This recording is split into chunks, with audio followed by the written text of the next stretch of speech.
Good afternoon. It's Monday, the 2nd of August, 2021, just after 1 o'clock. Welcome to UK Column News. Your host today, Mike Robinson, myself, Brian Gerrish. And we're delighted to be joined by David Scott, bringing us, of course, northern exposure from north of the border. And it's with David. We're starting. Welcome to the programme, David. And this is from the government website, information for UK recipients on COVID-19 vaccine AstraZeneca Regulation 174. Yes, thank you very much to the UK column researcher that spotted this and the implications of it. So this document's outlining everything you need to know about the AstraZeneca vaccine.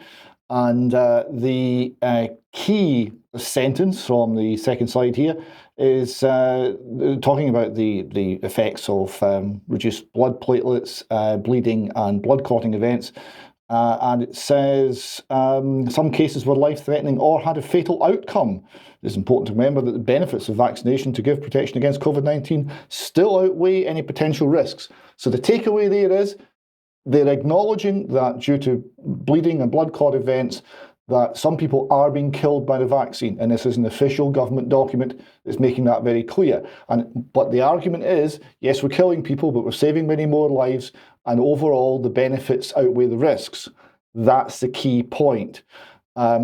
We've got an extract here from an Edinburgh University study that talks about the same thing. It's much less clear and frank about the fact that people are dying. It's not clear on that at all, but it does come down with the same basic conclusion. The risk is very small and needs to be seen in the context of the very clear benefits of the vaccines and the potentially higher risks of these outcomes in those who develop COVID-19. So risks and benefits again. So this is the view from the university sector. This is the view from the government. So I thought, well, this is going to be a very straightforward thing. The government have acknowledged that the vaccines are killing some people. They're saying that they're saving many more, and the risks are outweighed by the benefits. Now, we know that the risks of COVID vary hugely across the population. Young people have almost no risk, and most of the fatalities are in the elderly. So I think, well, I thought to myself, well, there must be a risk assessment that's been done. So I started to ask for this. So I sent out some emails. Here's one example here, and basically it says, please provide full calculations, evidence bases, supporting documentation that demonstrates the relative risks from COVID-19 for the various sections of the population before and after vaccination, and compare those risks to the risks from the vaccination programme. Right? A simple risk assessment. I thought that was a request that I would get an answer from. I sent it to the Scottish Government. The Scottish Government gave me quite a prompt response, but unfortunately the response was the Scottish Government does not have the information you've asked for because the Scottish Government does not hold the data. So the Scottish Government didn't know. So I thought, well, we'll go to the experts, we'll go to people charged with the Scottish Government and looking after Scottish Public Health Scotland. And they said, well, you better speak to the MHRA because we don't know. So I tried the NHS because I thought, well, the NHS are bound to know. And they said, unfortunately, NHS Customer Contact Centre does not hold this information. We're unable to assist. Please contact Public Health England. Okay, I thought, well, we're getting somewhere. So I tried Public Health England. And they said, thank you for your email. Your email has been passed to Public Health England's press office for their consideration. That was on the 21st of July. I'm still waiting. They're still considering. So Public Health England are considering. And as far as the MHRA are concerned, I have here an automated reply from the 24th of June. I've had another automated reply to my reminder that they've never actually answered this, and I have had no substantial response from the MHRA. So my question for you, gentlemen, is, since the government documentation admits that they are killing people and assures us that they're saving many more, and that if you weigh up the risks and benefits across the various spectrum of the age ranges and risk profiles across the country, it's all positive. There must be some calculations and studies to show this, surely. Why am I unable to get any? Well, indeed, there is, David, and there's a regular briefing update from the government, on this, from Public Health England, I should say. And I think the latest claim is something in the region of 80,000 lives saved. I can't remember what the specific number is, but you've got to understand, David, that is on the basis of computer modeling. And so the reason that they can't give you an answer is because they don't hold the data. All they hold are some computer models which produce some information, which then gets published by Public Health England. But since we already know the veracity of the computer modeling which got us into this situation in the first place, there's actually nothing substantive in the Public Health England publication which provides any evidence that their models are any better than any of the others. So that's the answer. You aren't going to get any definitive data from any of these organizations because they're relying on models. That should make you feel comfortable. Well, I mean, if that's actually correct, that's astonishing. I mean, if we're killing people and the answer is, well, the computer model says it's okay, that would be criminal. If they are simply not doing the study and taking a kind of broad overview and she'll be fine, that's also, I mean, that's gross negligence. You can't have a policy that says we're going to kill some people because we're going to save a lot more and not have that substantiated. Surely, there must be some sort of evidence base. I would have thought. I'm astonished that I haven't had a response. I'm going to keep trying, but it doesn't seem that I'm going to get anywhere. Although the MHRA, a month and a half on, still haven't responded. They're obviously thinking about it.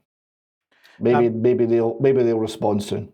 Right. Well, I'll tell you what. On Wednesday's program, we'll bring back the methodology that they use and put that on the program on Wednesday, just to remind everybody what the methodology that they use to justify their claims that tens of thousands of lives have been saved so far. Yeah. Well, let's follow this fascinating trail a little bit deeper, and we can turn to the Telegraph. You've used the expression "killing people," David, but of course, for the Telegraph, the headline is "NHS made pandemic plan to deny elderly care." So we don't kill people; we simply deny them the care they need to live, and hey presto, they die. And I'm not making light of a very serious subject. I'm really putting a spotlight on the way the Telegraph is approaching things.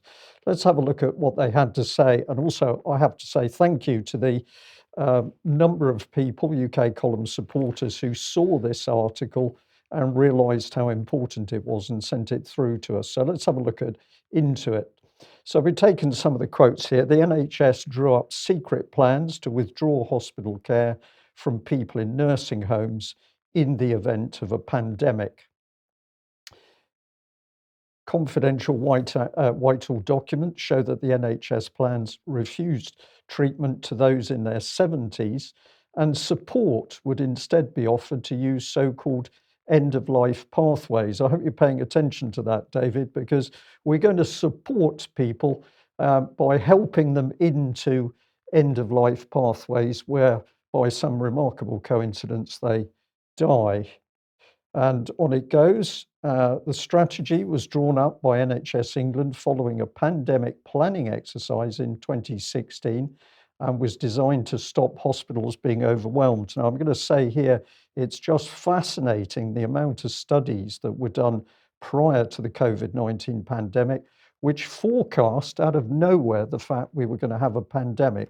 So important for our viewers and listeners to remember that. But just to clarify, the way that they were designing to relieve the pressure on the NHS was to relieve the pressure by killing people, and therefore there wouldn't be so many people asking for help from the NHS. Is that it? Well, you have to draw that as the inference from what the Telegraph says, because of course the Telegraph hasn't got all the information. But let's follow it through.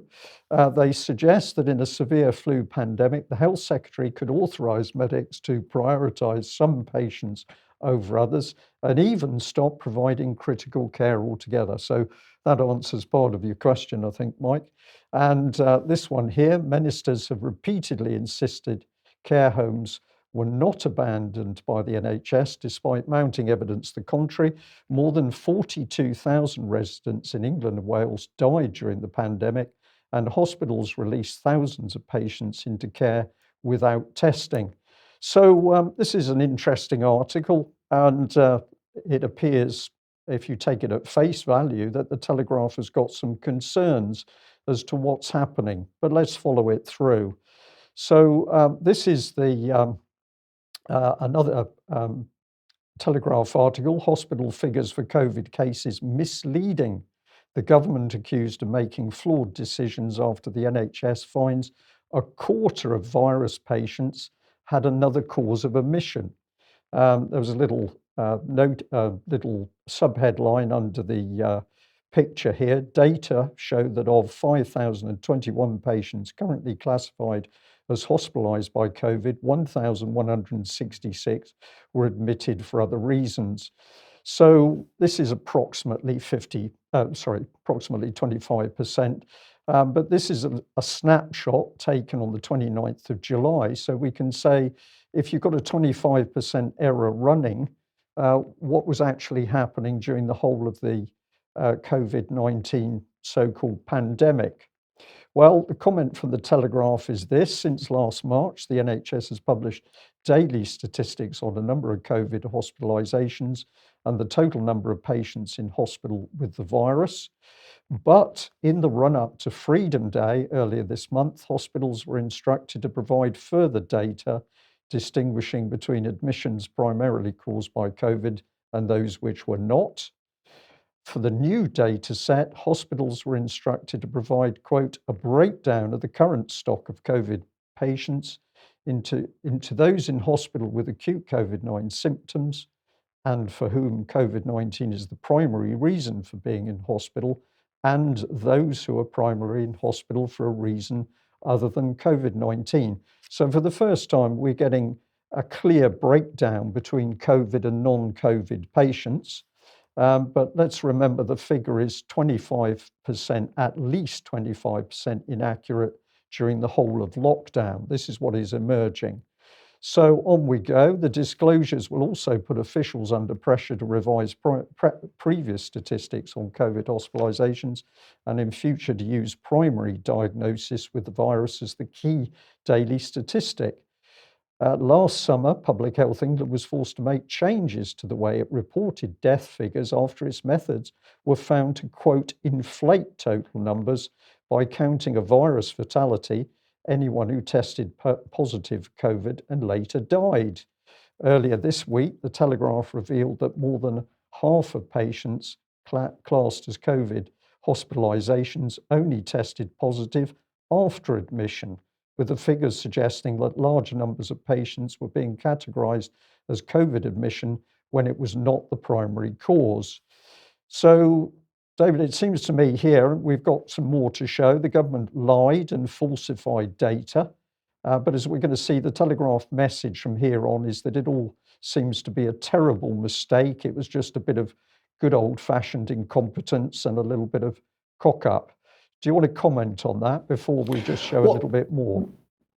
Well, yes, because that can't be true, because the Telegraph has just shown that the plans were in place and we saw them rolled out where medical care was essentially withdrawn from care homes. Care homes were left, the closest they could get was a phone call to a physician. They didn't get any visits. They didn't have access to highly trained medical staff. They couldn't admit people to hospital. They were left without medical care.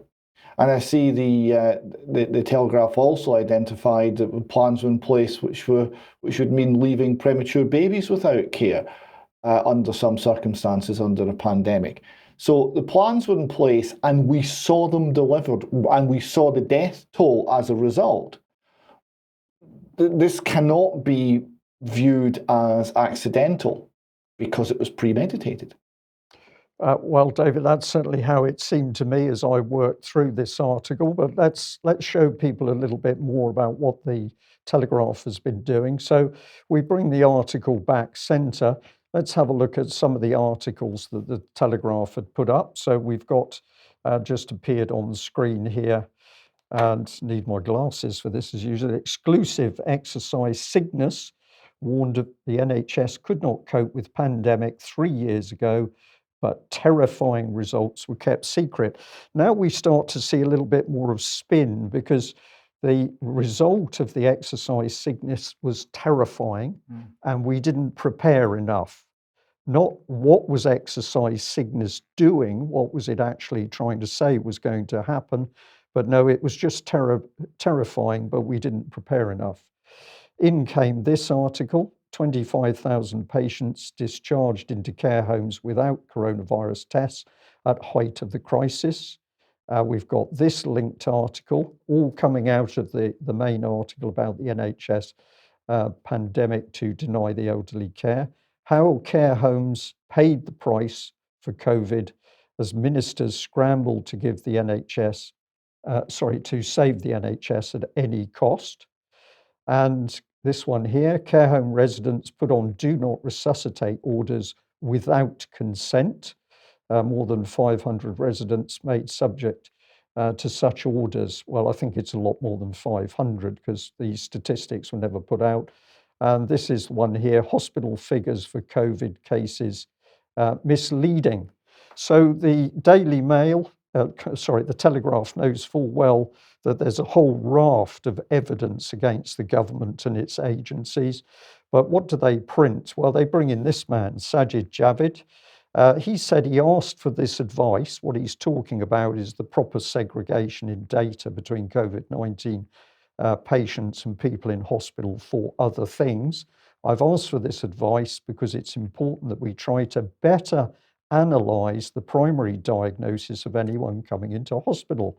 Well, this is a very interesting statement, because if we put words in his mouth, he's really saying that prior to and during the pandemic, the claimed pandemic, it was important that we didn't know the primary diagnosis of anyone coming into hospital. And I think we can also suggest that what he's really getting at is, if you're ramping up a pandemic using applied psychology to increase fear and anxiety, it's best if the NHS COVID-19 stats are as extreme as possible, which is what they were doing. The Telegraph brings in also Ian Duncan Smith, and he says this: what we're beginning to discover is that the nature of the data collection has been really poor. This in turn means that ministers who have to make very big decisions are too often sitting on misleading data, which often leads to flawed decision making. So you can see, David and Mike, this is all a little bit of a mistake, really. It's a bit of misleading data. It really does not speak well that they have not been forthcoming and what the real figures are. These figures will be having a direct impact on some of the decisions that have been made and are being made. So he does acknowledge that there are real figures then? Well, apparently, but nobody's seen the real figures. The figures we're seeing, which are clearly not real because they're so inaccurate, are telling a really amazing story, because what we've got is what we've flagged up in red here: tens of thousands of elderly people, hundreds of thousands possibly, have died. We've locked up a nation and destroyed the economy, but it's all really just a little bit of flawed data and some flawed decision making.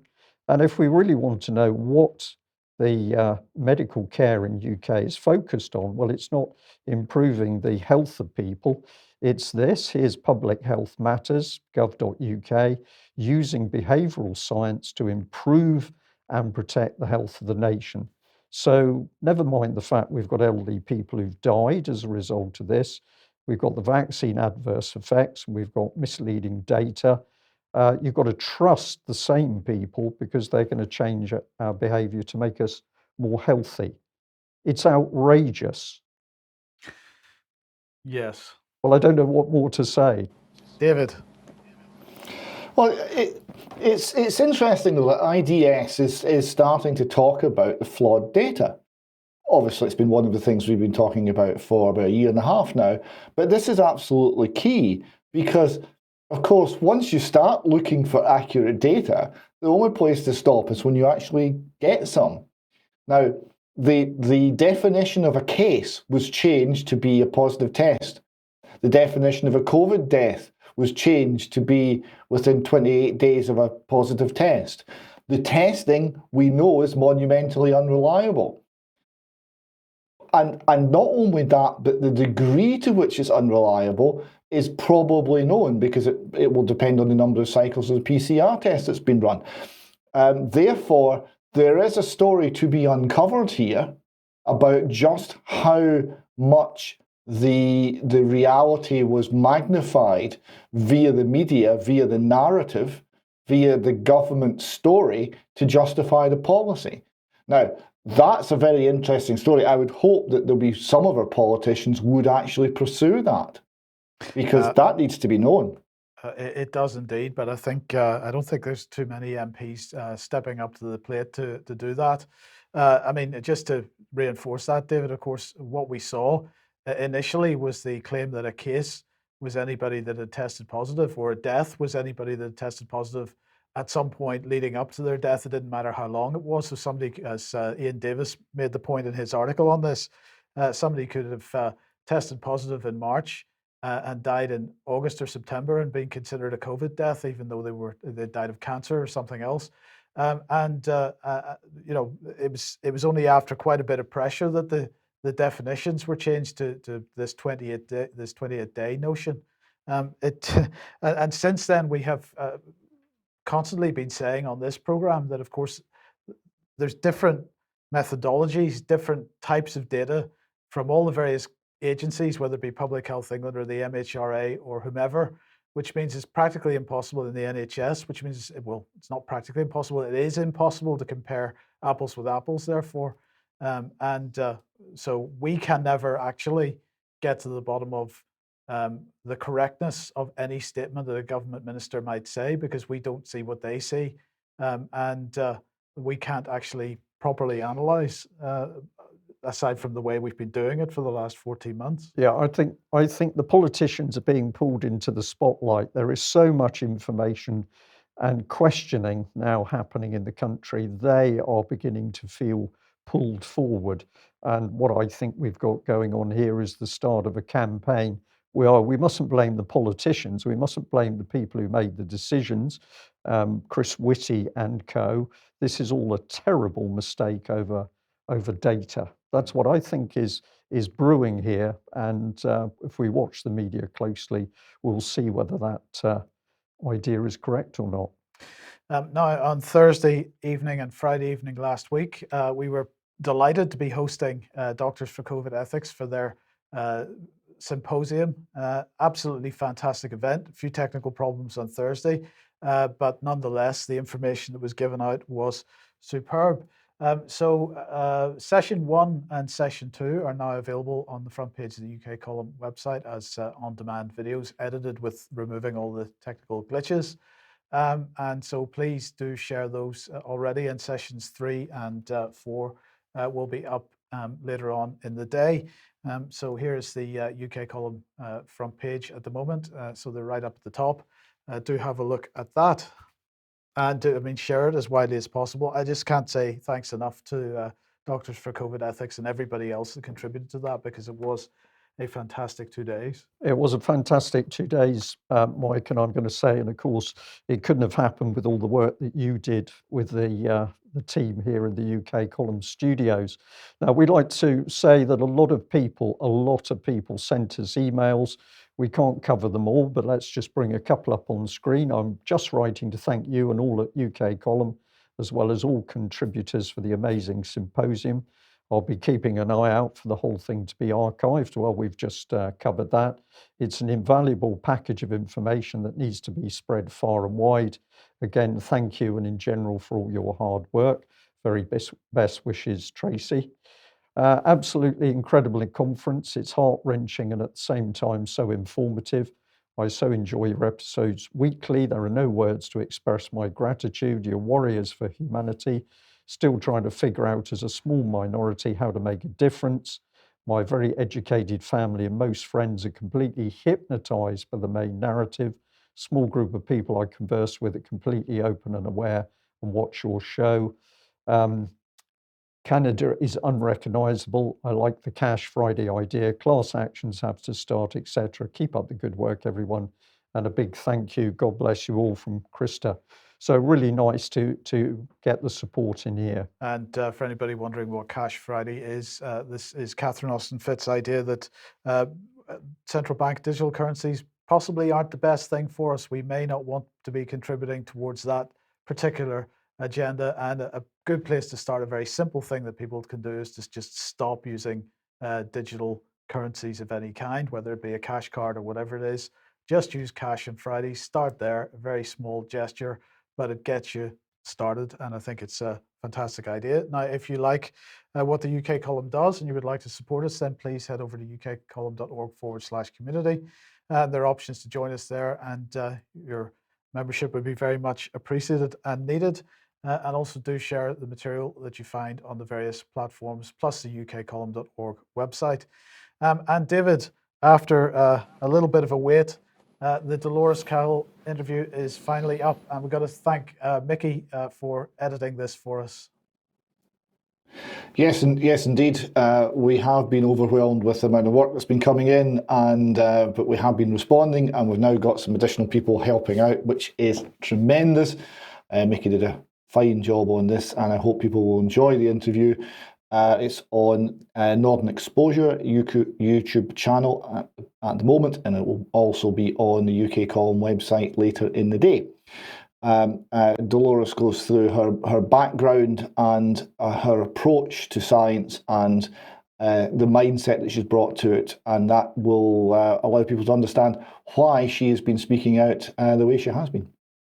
Okay, thank you. Now, we've mentioned this over the last couple of, 2 or 3 months ago, but the government has moving forward with its plans for digital identity, and today it's published the second version of its digital identity trust framework, which is part of the plan to make it faster and easier for us all to verify ourselves using modern technology through a process as trusted as using driver's licenses or passports. So that should make you feel warm and cuddly. All put together by the same government we trust over COVID. Absolutely.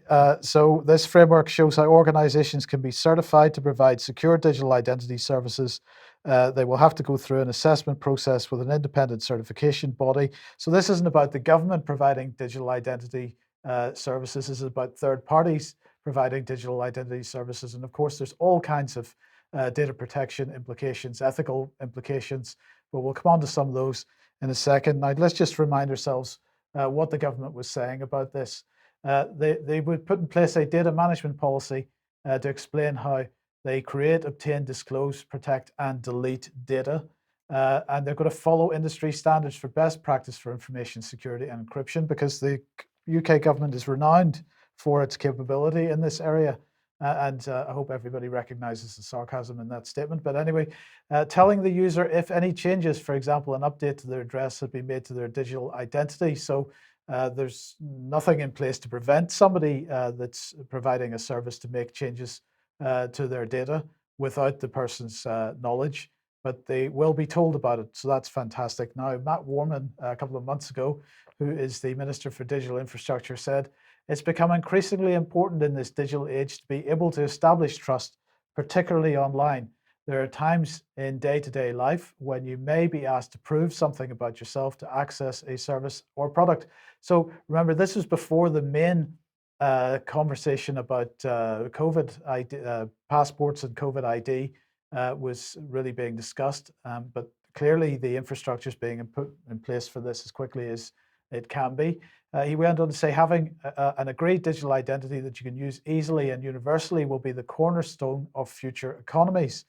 And they provided some nice documentation that goes with this to give an example of the types of digital identities that they would be providing. So one type of digital identity which could be developed under a trust framework is similar to a wallet, but created securely on your device. So you need to have a device. It lets you store various trusted pieces of information about yourself. We call these pieces of personal information attributes. So you are effectively an item in a database. You have attributes, and you can choose when and with whom you share these attributes, but you would probably never share your whole wallet of information. Again, this should be making everybody feel very secure and safe. Yes. This could include disclosing details from the government, such as your legal name, your date of birth, your right to reside, to work, or to study, as well as details from other organizations such as your professional qualifications or employment history. Well, at the time that we reported this, which I think was in March, and again, they've reminded us about this today when they've made this new disclosure, this new update to this. They're running a consultation, a survey, and the details are on screen at the moment. I think, sorry, that's actually the wrong one. That's the one in March, but there's a similar consultation going on at the moment, and we'll make sure that the correct URL for that is in the show notes under the video later on this afternoon. So they're running a consultation. I think it ends towards the end of August, and people may want to get involved in that. Where does that take us? Well, of course, let's have a look at a couple of the companies that are involved in wanting to get into this area. So we've got this group here and COVID Digital Passport. Keep your staff, visitors, and patients safe using your COVID identity verification system. These things will all plug into this framework. At this point, they're all really bidding for this type of work, but they are really very keen to get registered, to get approved, and away they go. The End-COVID Passport solution, by the way, is funded through a government-backed Innovate UK grant, so they probably have a fairly good chance. This one is a world where everything is made easier. Imagine a world where everything is made easier. It couldn't get any better, could it? This, of course, is Fingo. There's some normal biometrics on there with fingerprint reader and so on. And let's have a look at one of the others, Blockpool, which is basing identity on custom blockchain development and so on. It just it gets better and better. We have one more, I think, here. Well, no, this is Switzerland, of course, a couple of months ago shot down there, as described in this headline, digital identity scheme shot down by voters over data privacy concerns. So where does this take us? We've got COVID passports. We've got we've got a framework that third parties are able to guarantee digital identities and so on, but this cannot really be separated from the concept of central bank digital currencies. We've been talking about this quite a bit over the last few months. This was the Bank for International Settlements tweet in June, at the end of June. CBDCs offer in digital form the unique advantages of central bank money, settlement finality, liquidity, and integrity, bolstering the central bank foundations of the payment system. But the key point here is that whereas central bank money, if you want to call it that, was mainly for the use, it was provided on a wholesale basis to commercial banks. Of course, now what they're wanting to do is to roll this out to you and I. In other words, they're providing retail central bank digital currencies and two types of retail central bank digital currencies, one which is so-called account-based and one which is token-based. So they very much want to get on the Bitcoin bandwagon here. So the question is, what are the implications of this? Well, in fact, part of this was covered during the symposium on Thursday afternoon by Catherine Austin Fitz. And I'm just going to play a short excerpt from that because the implications, I'm going to ask David to comment on a second. Just have a listen to this. Now, what is the danger? If you combine vaccine passports, which is really a way of getting a digital ID card that can dovetail with the CBDC system, what we're talking about is a complete digital control system. It's the end of currencies as we know it on the retail level. And what it means is that if the central bankers, as Mr. Carson's explained to you, don't want you spending money more than 5 kilometers from your home, or they don't want you buying pizza, you can't do it. They have complete control of how you can transact. And David, I just thought that was absolutely hitting the nail on the head. If you put this together, this framework for digital identity with the COVID pass and the idea of central bank digital currencies on a retail basis, this really is total control. Total, yes. We can monitor what you do. We can monitor what you buy. We can monitor all sorts of lifestyle decisions, how much alcohol you buy, whether you smoke, how far you travel, whether you buy petrol or charge your car electrically. We can give you points. We can give you there can be an assessment as to how well you're complying with the state requirements to fight global warming or the pandemic or whatever the narrative happens to be on the particular month in question. And if you choose to resist, well, bad things can happen and you can be closed down. You can be prevented from transacting. You can be prevented from working. You can be controlled in every way possible. It is a very frightening prospect. I thought one of the things that was interesting in that short excerpt there was the suggestion that, of course, if they don't want you to be able to buy more than 5 kilometers away from your home, they can stop that. That, of course, is the case.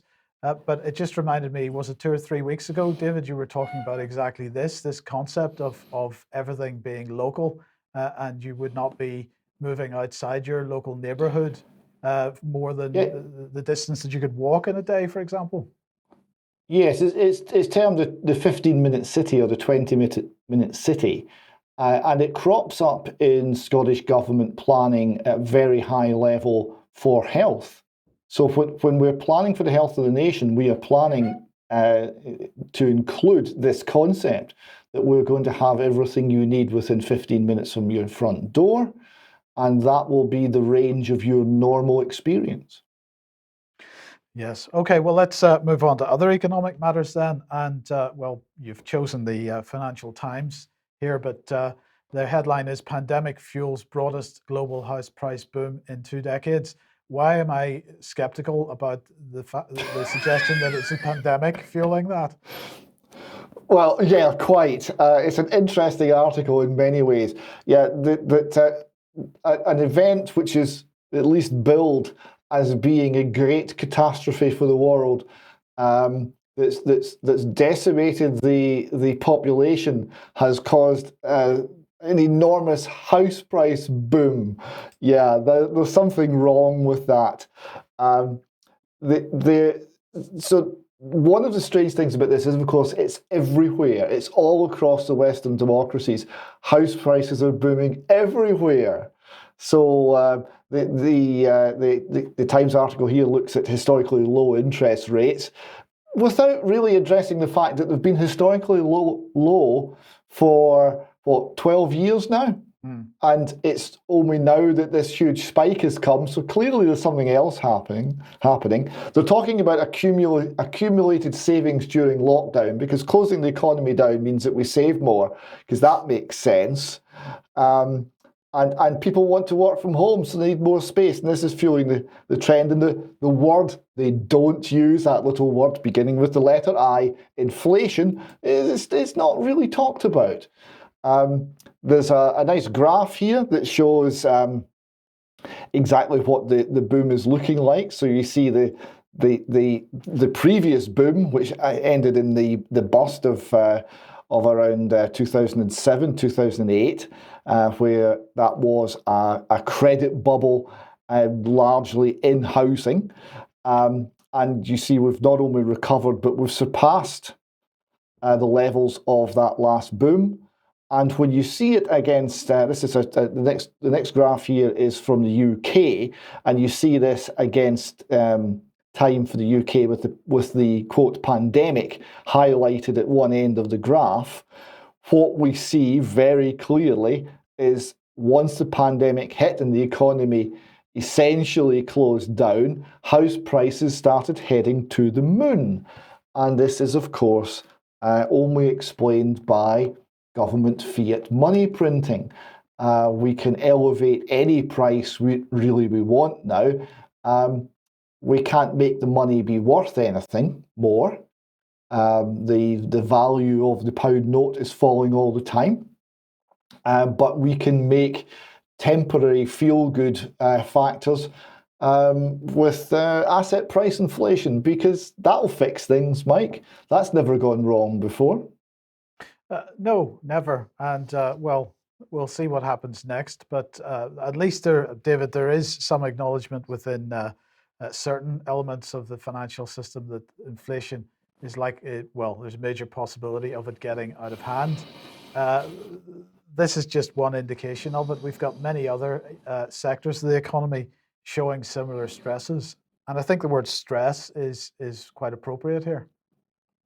Yes, and we have to remember what inflation is increasing the money supply, and it has been increased hugely. It is inflation. We have inflation. It's showing in things like the asset price and increase, the rise in asset prices. It's just that that's not part of the CPI. The inflation measurement used by the government is so manipulated that it's far, far from being a real measure of the actual price increases that are resulting from inflation, which is an increase in the money supply. Yes.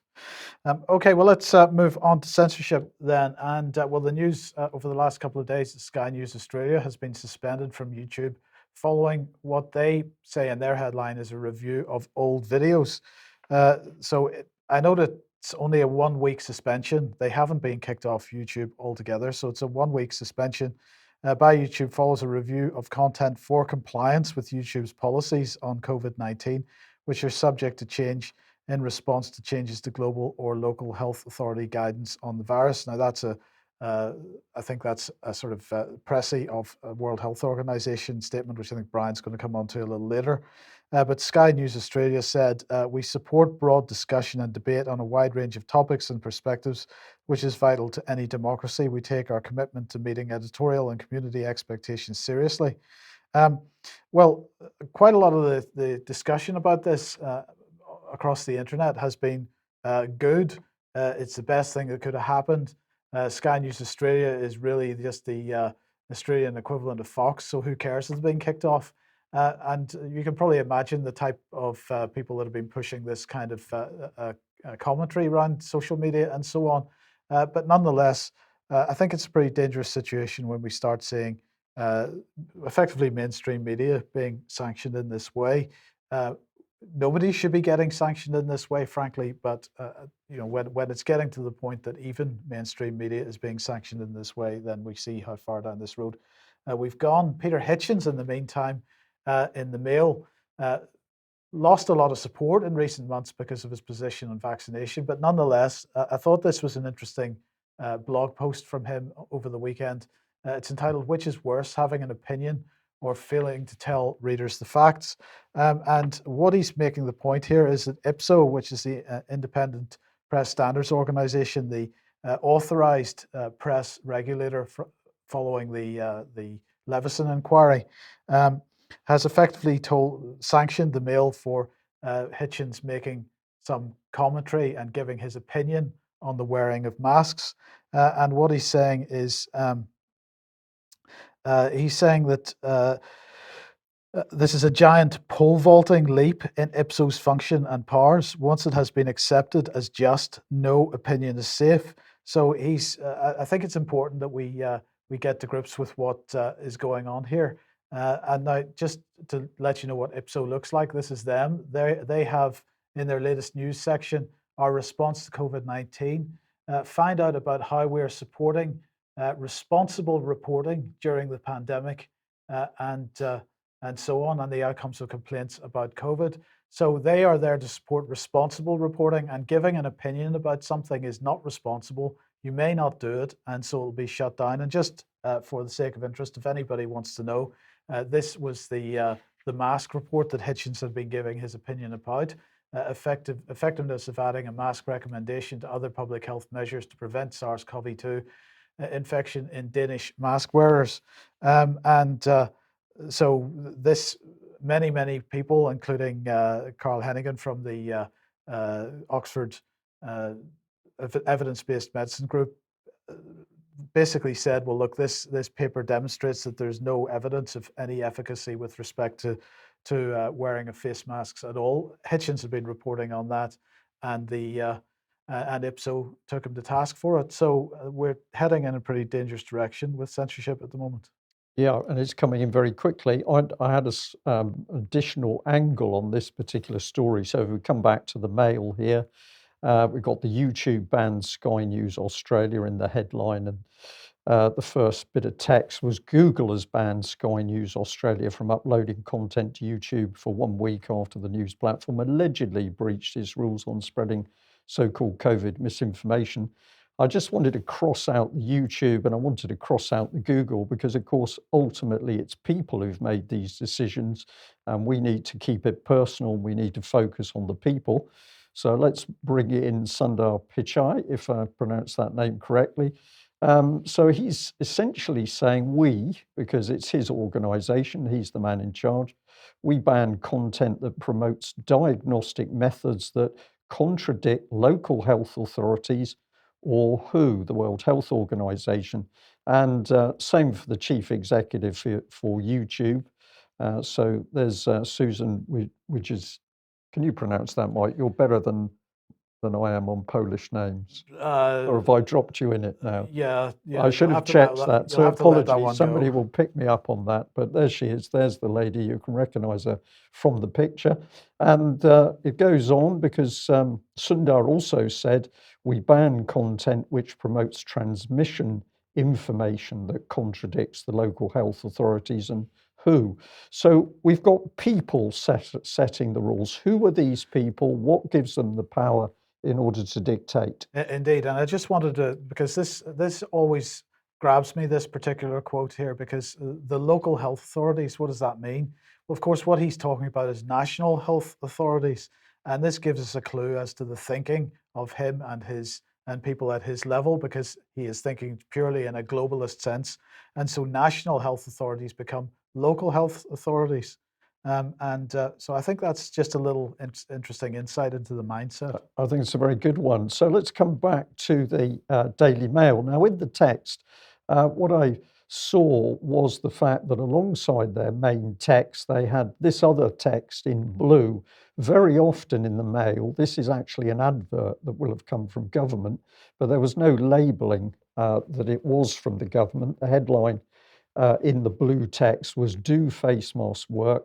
Most but not all studies say coverings do reduce spread of COVID in enclosed indoor settings."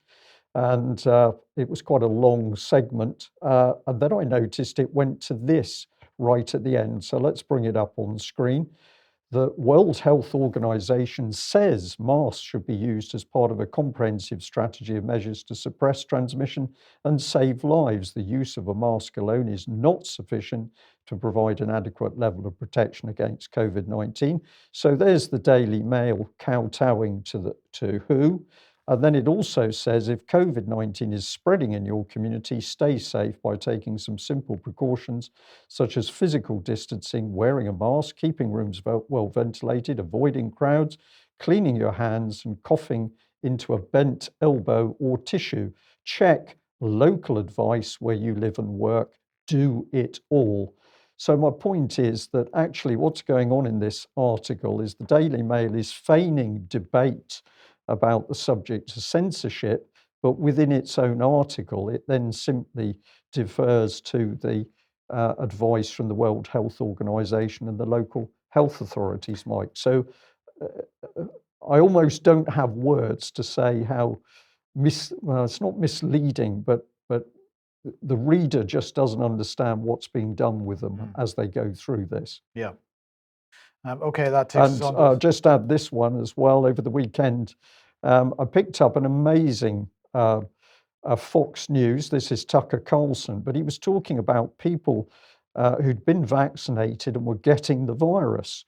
I didn't watch it all, but the opening few minutes, very sensible, talking about factually correct information. So I tweeted it out, but within no time at all, the video was unavailable. Now the label is the video was taken down by the uploader, but I'm going to thank the people who responded to me saying, well, we can't watch it because it's been removed. So presumably this was also some form of backdoor censorship. What was Fox News doing? Simply reporting and questioning the fact that vaccinated people still get COVID-19, but of course they got vaccinated because that was going to protect them from COVID-19. Yes. Now, David, we're going to have a look at people that are under the caution of the law at the moment and start off with Craig Murray. Yes, here we see Craig Murray handing himself in at St Leonard's Police Station in Edinburgh, former ambassador, and he's off to serve an 8-month sentence for contempt of court for being a journalist. The text here said the ambassador who, quote, relished, that's quoting the judge, identifying complainants against Alex Salmond. Now, this is very interesting because they quote Lady Doreen, the judge, at greater length here. She said, regarding jigsaw identification, that's giving little bits of information so that eventually the identity of a complainant can be pieced together. Quote, it appears in the Post and articles that he was in fact relishing the task he set himself, which was essentially to allow the identities of complainants to be discerned, which he thought was in the public interest in a way which did not attract sanction. So she said he was trying to stay within the letter of the law, but still contravene the basic intent of protecting the identities of these women. Now, I would say that from my point of view that this is not correct, that what he was doing was journalism. And the key point was not that he was identifying any individuals. I certainly didn't learn any individual identities from reading his output. He was putting forward the point that all of the individuals who made allegations against Alex Salmond, allegations found to be false, allegations dismissed in the trial by a jury, all of them were part of a small coterie of politically involved people surrounding Nicola Sturgeon. And this is a very significant fact because we were dealing with a show trial and we were dealing with a politically motivated prosecution that was using the great arms of the state, the Crown Office, the Office of the Lord Advocate, the police and the courts to engage in what he was regarding as a political witch hunt, a politically motivated takedown of a rival for power. Okay, but what's going on with, or what's Ron Paul writing about here in LouRockwell.com? More show trials. This is all, yes, over to the States now. So this is the trials which are very show trial-like. He's calling them the January the 6th show trials. This is the trials which are coming from the invasion of the Capitol building by protesters who had attended a Trump rally on January 6th of this year.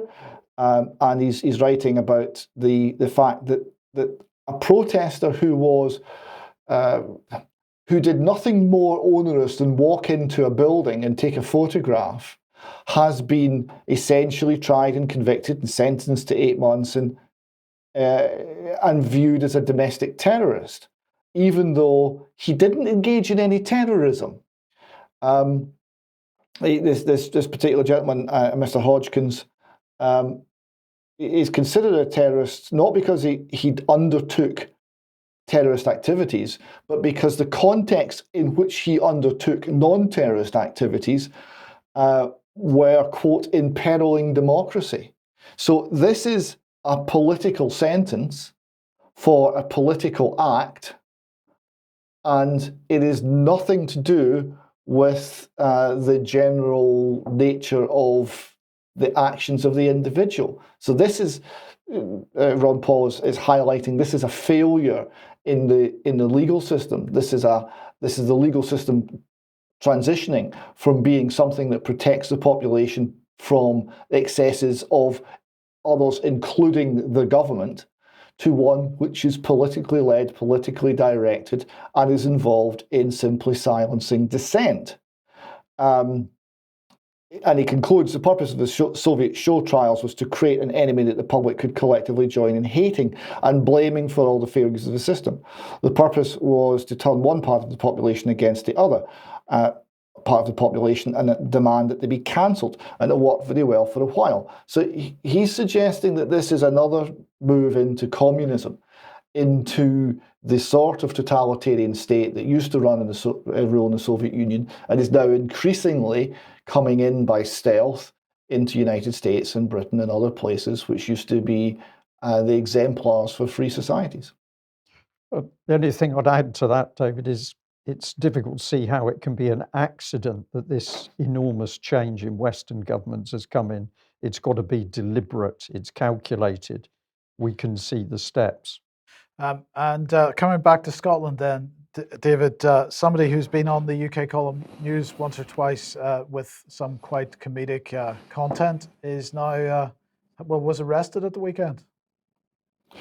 Yes, he has. This is Andy McGovern. I interviewed him just a few hours before he was, in fact, arrested. He went down to speak outside a building in Edinburgh, where Nicola Sturgeon was at that point resident.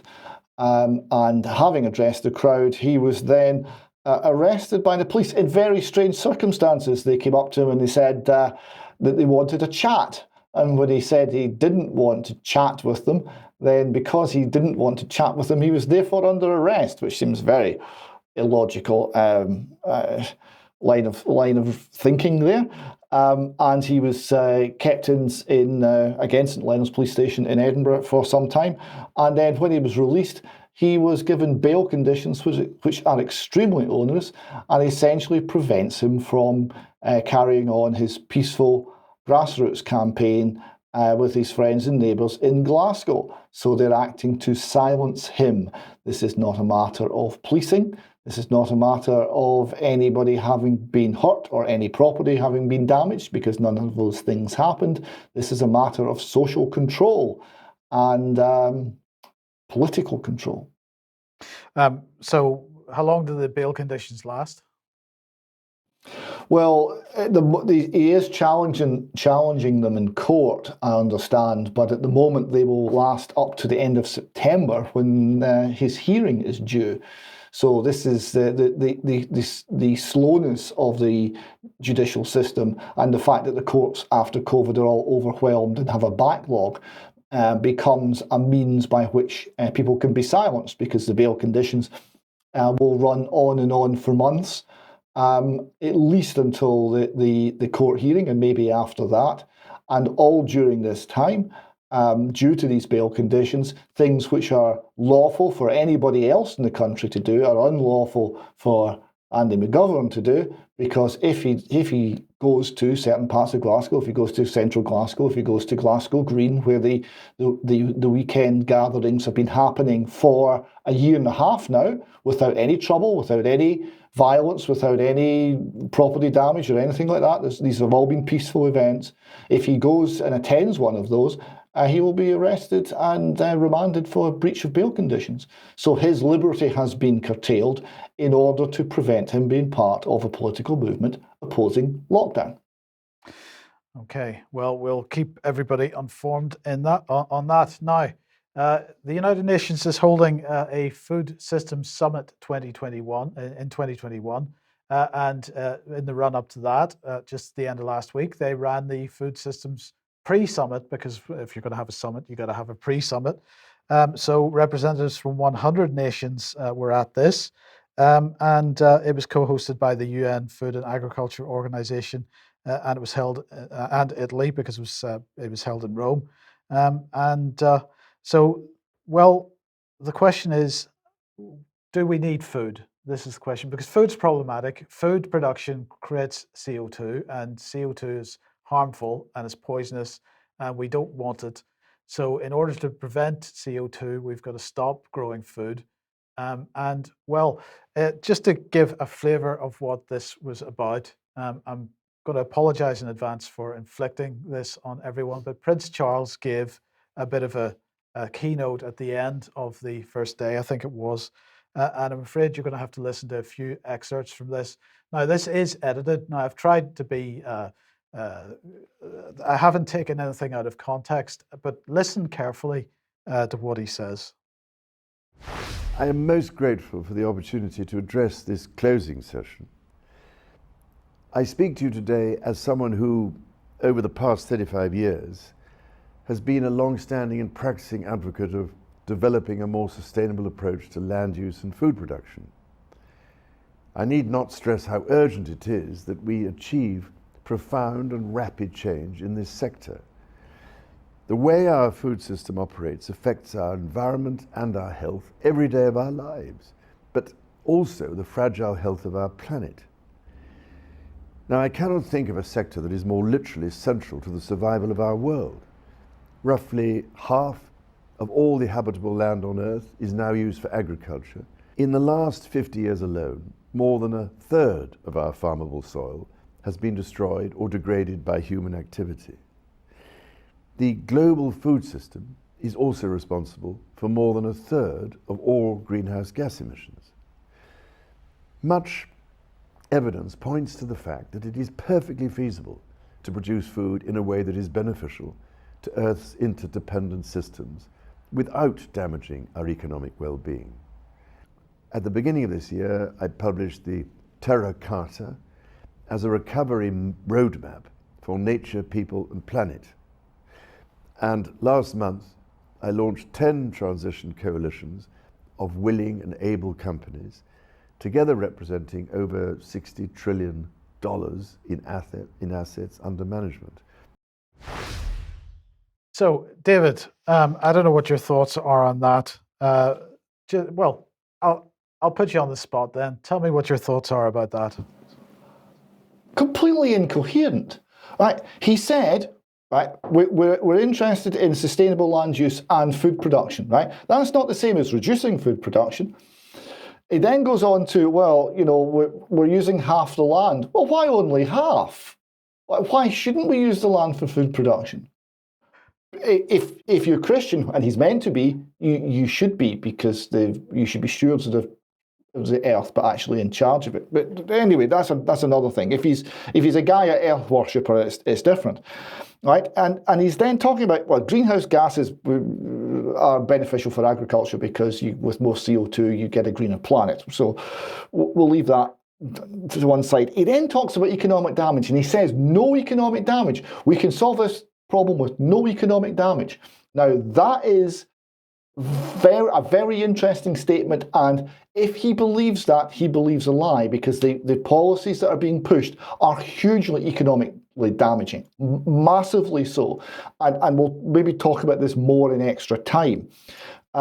So it's all over the place. Right. It's a hodgepodge of beliefs that has no coherence at all. Right. Well, here's a couple of observations from me then. First of all, we need profound and rapid change. The change can't happen in a way that anybody can cope with. We've got to have profound and rapid change. When we have profound and rapid change, we have chaos and devastation for people that are struggling to keep up with that change. But if you listen to what he said, it was all about the planet, not about humans. So humans weren't part of that discussion. It was about the planet. It was about the survival of our world. It wasn't about the survival of populations. He said that a third of soils are destroyed already. We'll come on to that in a second. But the message very strongly that I got from the entire piece was that there are too many people in the world. It's having too many impact on our planet, too big an impact on our planet, and really we should have a few less. But let's just deal with one issue here, which is his claim that 1/3 of soils are destroyed or damaged by human farming. Well, we've covered this because, of course, he's not the first to claim this in the public. Michael Gove said this 2017. He said this as the UK is 30 to 40 years away from the fundamental eradication of soil fertility. This was Gove's statement in 2017, and he's repeated it many times since. Farmers Weekly here, covering the fact that scientists, in inverted commas, were warning only 100 harvests left in UK farm soils. And we have another one here from Scientific American, printing a Reuters article, only 60 years of farming left if soil degradation continues. This is a narrative which is being pushed by people with a certain ideology, mostly involving the claims that population is too large and that we're destroying the planet and so on, and that we're not being stewards of the planet. And if you remember, the last time we mentioned this, we brought up this article from Dr. Hannah Richer. Do we have 60 harvests left? Do we only have 60 harvests left? Now, she's from Our World of Data, and she said that the 60 harvest claim is quite clearly false. And she published a paper with some useful graphs and so on, and we'll put a link to that in the show notes as usual under the program. More than 90% of conventionally managed soils, she said, had a lifespan greater than 60 years. The median was 491 years for thinning soils. Half had a lifespan greater than 1,000 years, and 18% exceeded 10,000 years. She said Michael Gove said the UK had only 30 to 40 years of harvest left because it was, quote, drenching them with chemicals. In fact, shifting to a no-till approach often requires more pesticides and fertilizers, not less, she said. People will often argue that while extreme headlines may be untruthful, they're worth it if they force people to take action. I don't buy it. It can be damaging in many ways. So Hannah Ritchie's work here, and just so that you know who Hannah Ritchie is, she holds a BSc in Environmental Geoscience, an MSc in Carbon Management, a PhD in Geosciences from the University of Edinburgh. She's a senior researcher and head of the research at Our World in Data, and she focuses on the long-term development of food supply, agriculture, energy, and environment, and their compatibility with global development. So she certainly seems to hold a contravening view to Prince Charles and Michael Gove. And if I'm misreporting that, then Hannah Ritchie, please do get in touch. But that's certainly what you've said in this report. But Prince Charles wasn't the only person sort of pushing this kind of narrative about population. And a couple of weeks ago, I think it was now, on CGTN, the Chinese channel. This is Dave Gardner. He was appearing talking about World Population Day. He is the co-host of the Overpopulation podcast for the World Population Balance organization, and he's been an executive director there for several years. And he's basically saying that he is very keen to see the world population brought down very quickly from 7.5 billion or whatever we are at the minute to 4 billion. So not quite the 500,000 figure that 500 million. 500 million people figure that many people talk about, but nonetheless a significant reduction. Thoughts?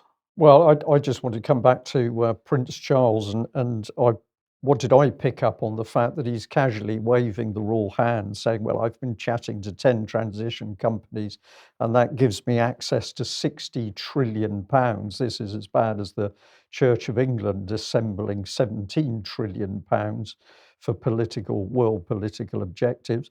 But then, of course, we've got Prince Charles with his Duchy organic range, which has just clocked up £1 billion of sales, £1 billion of sales. So that's with Waitrose. And I think we can say, if we look at all the supermarket chains, have they really got the best interests of humanity at heart, or are they interested in making massive profits from food? So it's hypocrisy is the one that gets me on this. And I think he's a dangerous man if he can sit down with people who can manipulate 60 trillion pounds. Who is he, and why should we believe a word he says? Well, the key phrase there with respect to the 60 trillion pounds was assets under management, David. And of course, we know what that means. That means we're talking hedge funds and financial speculation. Yes, this is plans by the few, not by the many. This is not what we should have, right? We don't care if the supermarkets make a lot of profit, because if they compete, the profits will be driven down and they'll have to do better and better. The problem exists if you have regulation that prevents that competition and limits what things, how things are grown and how the land is used at a political level. And that's exactly what's being discussed.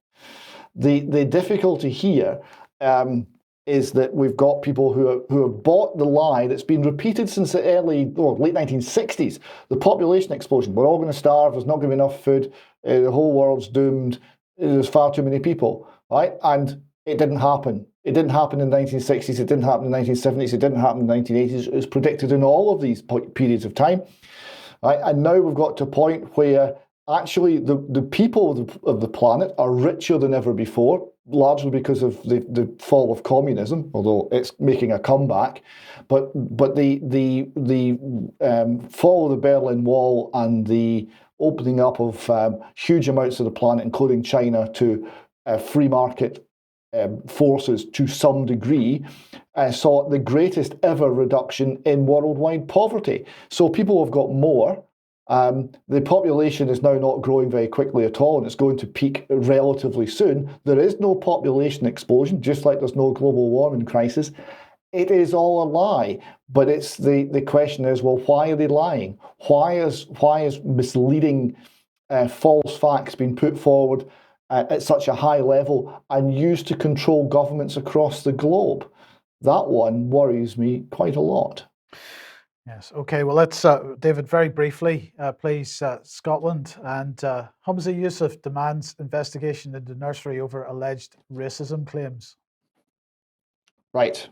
So there's a nursery in the beautiful town of Broughty Ferry near Dundee, and it had an application from Humza Yousaf's wife to put Humza Yousaf's child in the nursery, and they turned him down. So what happens in a fascist state when you turn down the dear leader or anyone with political power?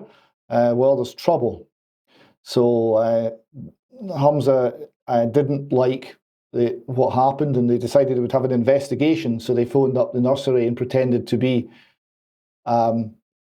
people with Scottish or Irish names, and found that they could, in fact, perhaps get a place in this nursery. So it's been decided it's racism, and they are running the power of the state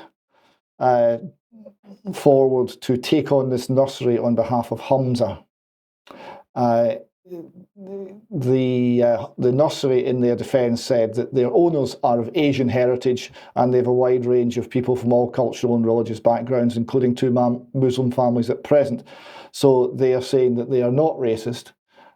I find it deeply worrying that a minor concern that might affect any family getting a place in a nursery is now being blown up to a political race-baiting opportunity by a politician who seems to have no love for the country he's a part of, who seems to have a very totalitarian view that's quite un-Scottish and quite contrary to the history and background and heritage of this little country. And with Nicola Sturgeon and other people in the cabinet, they are busy turning this country into something very totalitarian. And the fact that he's then going after a little nursery business because it has angered him in this way, and using the state agencies at his disposal to do it, I find it troubling. It smacks of bullying. I don't like it. Okay, and well, lots of talk over the last several years about the opiates problem in the United States, but actually the United States is pretty much competed with by Scotland. So drug deaths in Scotland reach a new record level. Yes. We're number one, and this is outstanding because look at the United Kingdom and Sweden and Norway, because it's not a northern climate issue either. Sweden and Norway are a bit worse than the United Kingdom as a whole, which includes the Scottish figures. Look at that graph. The Scottish figures are enormous. It's 3.5 times the drug death rate of the United Kingdom as a whole. This is unbelievable, and it's recent. If you look at the drug deaths over time, you'll see that they're now sitting at something like 1,300, and they were sitting at 200 as recently as the year 2000. So they've gone up 6.5-fold in a couple of decades, and most of that rise has been since 2013. It's all under the watch of Nicola Sturgeon and the SNP government. And I don't have a full understanding as to why it's happening, but it does show something very unpleasant and dark and decaying in Scottish society when we're having this degree of drug deaths compared to England, which is a very similar country with very similar levels of poverty and deprivation and very similar problems facing the people, and who had a very similar sort of drug problem only 20 years ago. Yes. Okay. So we'll keep an eye on that one as well. Now, Brian, we're pretty much out of time. Yeah. But we do have something to end on. Now, if you think back a couple of years, when Mark Sedwill was head of the Civil Service and also head of the National Security Agency and also head of the Cabinet Office and so on, well, we produced this little graphic of him sitting on the throne and head of the Cabinet Office, as you can see, National Security Advisor, head of the Civil Service, and we called him King of the United Kingdom. Now, of course, he has retired from public life, as it were, at least as a civil servant, and he's been kicked into the House of Lords. He's a baron these days, but it doesn't end there because he's getting all kinds of jollies these days. It sort of the first one that I noticed was in December when he became a senior advisor to Rothschild Bank. So as you do, because once you've been in the civil service and you've done all the right things for the right people, you get the right kind of job afterwards. So he became a senior advisor for Rothschild Bank, but it gets better because just last week he has been announced as councillor to council as senior independent deputy chair at Lloyd's. So he's got another banking job there, and it gets even better, David, because well, the First Sea Lord was very pleased to be tweeting out to the, when was this, on the 31st of July, that he has welcomed Lord Mark Sedwill, former Cabinet Secretary and National Security Advisor. He's now an honorary colonel in the Royal Marines. So there you go. What do you make of that? I don't know what to make of that. An honorary colonel in the Royal Marines. Well, if we ever need to fight them on the beaches, will Mark Sedwill be leading the charge? You know something, Mike? I suspect he might not be. Well, I think what's going on here is that you're getting the right people into the military. This is privatization of the military, where you want people in at the ground level affecting the direct control of what's happening. So he's got a big grin on his face as though it's a bit of silly fun, and he's very pleased to have his little green beret. But actually what he's doing here is going to be the representative of the banks inside the military. This is privatization of the military. Well, okay, that's a good point. But David, just very, very briefly, what are your thoughts on his roles with Rothschild and Lloyd's? Well, I mean, the issue of the banking interests and the power of the banking interests in setting policy is very obscure. So here we've got someone with links to the political level and to the top level of the British civil service, which are second to none, are on these boards, and this would imply that there's a level of influence that's quite concealed that's going to be coming from that route. And it won't just be him. I mean, there'll be many people with political and civil service careers also on these boards. And it just shows you the degree to which the government is influenced by things which are nothing to do with what might be debated on the floor of the House of Commons, for example. It's also interesting that he's joining the Royal Marines as honorary colonel at a point when they're not very long for this world, are they? It's a little bit... It smacks a little bit of banking takeover and selling the assets. Yes, indeed. Well, we'll watch it carefully. Yes, we got to leave it there. We'll be back in a few minutes on the UK Column live stream with some extra. Yeah, I would say once again that the Doctors for COVID Ethics was a really wonderful event. That really couldn't have taken place without the support that UK Column viewers have given us. Earlier on, when we were asking for extra support and extra people to sign up with us and become subscribers, when that support came in at the time, we said we would use it wisely. And I think that that event, Mike, was something that could only have happened with the support from UK Column members. Yes, so thank you for that. Thank you. Yep, as I say, we'll be on the live stream in a couple of minutes with extra. Otherwise, 1 p.m. as usual on Wednesday, when I believe Alex Thompson will be with us. Hopefully. Physically. Hopefully. Yes. See you then. Okay, bye-bye.